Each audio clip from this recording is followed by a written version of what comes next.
성경을 잘 해석하려고 하면 이 성경을 읽은 최초의 독자가 누군가를 알면 본문을 이해하는 데 도움이 됩니다. 그러면 오늘 본문 말씀을 읽은 최초의 독자는 누굴까요? 모세오경은 바벨론 포로 시기에 만들어졌다고 배웠습니다. 그 당시 사람들은 전쟁을 신들의 전쟁이라고 생각을 했다고 합니다. 그러므로 이스라엘의 야훼 신이 바벨론 신인 말둑 신에게 졌다고 생각을 한 것이었습니다. 이스라엘 백성의 왕족과 귀족과 종교 지도자들과 사회 지도층들과 백성들은 3차에 걸쳐서 포로로 끌려갔습니다. 그들은 바벨론 성의 규모와 하렘에 압도되었다고 합니다. 특히 말둑 신전의 규모와 하렘은 그들이 섬겼던 예루살렘 성전과 비교가 되지 않았습니다. 이에 이스라엘 백성들은 말둑 신에게 경배하는 지경이 되었던 것입니다.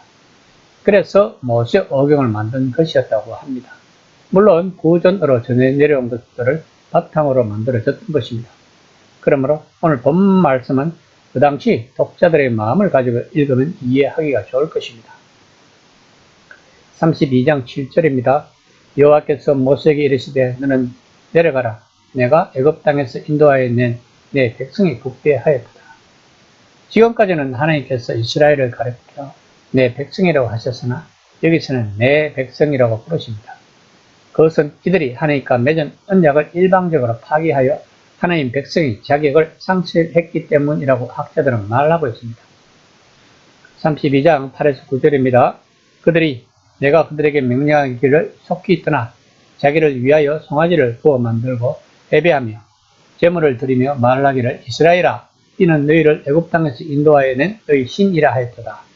여호와께서 또 모세에게 이르시되 내가 이 백성을 보니 목이 뻣뻣한 백성이로다. 자기들을 위하여 란 이 말은 굉장히 중요합니다. 이 말은 곧 하나님을 기복적으로 대하지 말라는 것입니다. 다시 말하면 하나님은 신앙의 대상이지 종교의 대상이 아니라는 것입니다. 목이 고전 이 말은 원래 농부의 말을 잘 듣지 않는 소나 말에게 쓰이던 표현으로 성경에서 고집이 세고 악한 상태를 가리키는 관용어로 사용된다고 합니다. 32장 10절입니다. 그런즉 내가 하는 대로 두라.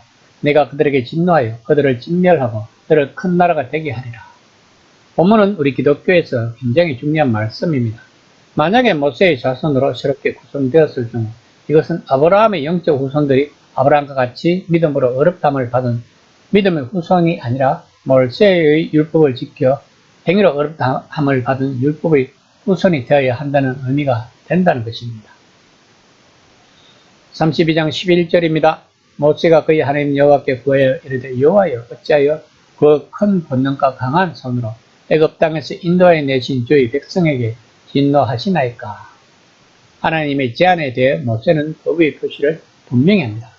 대신 백성을 위해 중보 기도를 드립니다.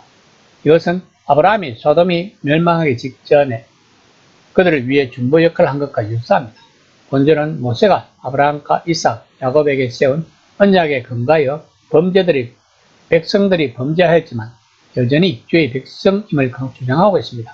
참 중요한 말씀입니다. 32장 13에서 14절입니다. 주의 종 아브라함과 이삭과 이스라엘을 기억하소서.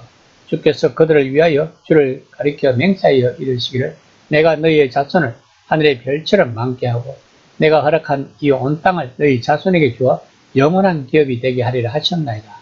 여호와께서 뜻을 돌이켜사 말씀하신 화를 그 백성에게 내리지 아니하시니라.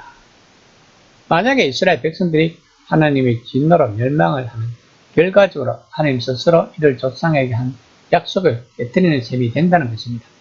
다시 말하면 지금 바벨론 포로가 되었지만 하나님의 언약은 유효하다는 것입니다. 그러므로 바벨론의 신인 말둑 신에게 경배하지 말며 오직 여호와만 경배하라는 것입니다. 그러면 하나님은 반드시 이스라엘로 하여금 영원한 기업이 되게 하신다는 것을 하나님의 성품을 근거로 해서 간절하고 끈질기게 호소하고 있는 것입니다. 바벨론 포로 시기의 이스라엘 백성들이 왜 말둑신을 경배했을까요? 하나님의 임재함이 느껴지지 않았기 때문이었을 것입니다. 그러면 지금의 상태는 어떠한가요? 지금의 말둑은 누구인가요? 아마도 세상 권세가 아니겠습니까? 지금 현재 코로나 사태로 온 지구촌이 어려운 상태입니다. 마치 하나님의 존재가 느끼지 않는 그런 상태인 것입니다. 그러나 하나님의 역사는 계속된다는 것입니다. 2000년 교회사를 보면 흥망성쇠가 있었지만 변함없는 것은 하나님은 살아계신다는 것입니다. 우리들은 율법의 모세의 자손이 아닌 아브라함의 믿음의 자손입니다. 그러므로 우리는 하나님의 언약을 믿어야 합니다. 다시 말하면 성경의 말씀을 믿어야 한다는 것입니다. 성경은 우리들의 구원에 대한 지침서입니다. 성경은 우리들의 구원의 목적을 이렇게 말씀하고 있습니다. 곧 창세전에 그리스도 안에서 우리를 택하사 우리로 사랑 안에 그 앞에 거룩하고 흠이 없게 하시려고 라고 에베소서 1장 4절에서 말하고 있습니다.